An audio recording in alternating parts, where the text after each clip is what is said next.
this should be a message around the world. What you take, you will be given. And if you take it, you will be given more until you stop taking it. And this is why it comes back to these three groups. Group number one will take it because it hasn't got a thought in its head. Group number two will take it because it doesn't want to, but it's frightened of not taking it. Group number three won't take it. And that's why that group is what's going to bring this down. You know, the awakening is gathering. It's a spiritual war, isn't it? But you get what they're saying. They're realizing that actually this is between two forces of evil and well, we hope love. That this, when you break it all down, you break through that this is what it is. People act as they do, authority acts as it does, because they're attached and are perceptually dominated by this negative force, this vertigo.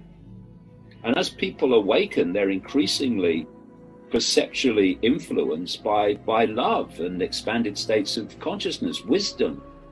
And so whatever form we may take, it's that consciousness difference that decides how we act, and thus what the world is like.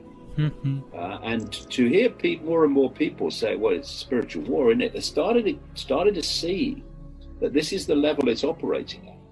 What's your state of consciousness? What's your state of perception? Because that dictates everything. Everything comes from it. What we are living or experiencing is a realm of reality that's suffering from the absence of love. And it not just the absence of love because it's an absence of love, the systematic absence of love, the systematic suppression of love. And what the whole thing is about on one level is to close the heart vortex, which is our great access to the great beyond, outside of it manipulated nonsense. And once that closes, your point of attention moves to the head, thought, and it moves to the belly, emotion. And if you look at humanity, so many decisions and reactions and responses, they come from emotion. And if they don't come from emotion, they come through a process of what we call thought, trying to work it out. Whereas the heart, that's where we get intuition from. And intuition is not something that comes as a series of thoughts leading to a conclusion. That's what this does. And the heart, intuition, is where the knowing comes from. You get the knowing as a package. It's like, you know, I got this knowing just after the turn of the millennium. We live in a simulation and the walls of it are the speed of light. It was 20 years before an academic put that into Scientific American through a process of thought. And so they want to shut that down because it stops your connection to out there on a massive scale. And you know, and people think that, you know, you talk about love and things like that, that it's kind of weakness, or it's macho. You've got to be macho. Well, love is the ultimate strength, because love is without that. I mean, love in this sense is without that. It takes our power away, which is fear. Love doesn't do fear because it knows there's nothing to fear, and love will always do what it knows to be right. It won't go through a list of consequences and then decide if it's going to do what it knows to be right. You know, like group number two, I know what I should do, but I'm too frightened to do it, so I'm not going to do it. It doesn't, because what are the consequences for me? It doesn't go through that process, because to contemplate not doing what you know to be right it is something that love can never sanction. Because why would I consequences for not doing what I know to be right when I'm always going to do what I know to be right?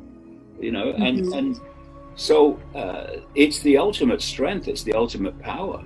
You look at those who have, in history, have come from this real sense of love, and they're the ones that have gone out knowing that it was going to be very challenging, but they've gone out and done it anyway. and said what they believe anyway, because they know that whatever happens, they're always going to be a unique expression of all that is, has been, and ever can be. You know, once you realize that, once that self-identity sinks in, you lose the fear of death. And the fear of death is one of the greatest human control systems. All the power and prestige of the medical profession, which is thoroughly undeserved in vast tracts of it, as we've seen in the last 2 years, comes from the fear of death. And the list of consequences for doing what you know to be right also includes the fear of death. If I do this, will they kill me? So many people say, well, I'm not going to take that chance. Well, what love says is, I'm going to do what I know to be right, and what happens, happens. Because I may leave this world, but I'm still I. I'm still the I always was. And it's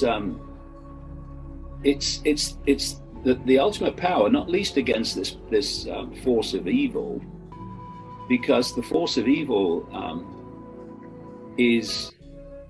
gets its power and its sense of omnipotence through fear and through intimidation. It gets people frightened of it in its various forms. It intimidates people through its various forms, and therefore people do what it wants. Love won't do that. It won't do that. And that's why that's the answer. It always has been. Ein kleiner Nachsatz noch von mir zu diesem Video. Ich habe ziemlich lang dafür gebraucht, aus dem Grund, weil hier Nebengeräusche und Musik eingespielt waren und David Icke teilweise auch schnell gesprochen hat. Dennoch war es mir wichtig, euch dieses Video noch zu präsentieren von dem mittlerweile gelöschten Kanal von YouTube, Daily Happiness. Nur sehr wenige Videos habe ich leider von dort. Und ich finde die ja ganz schön in diesem Comic-Stil. Und ich hoffe, es hat euch auch gefallen. Bis dann.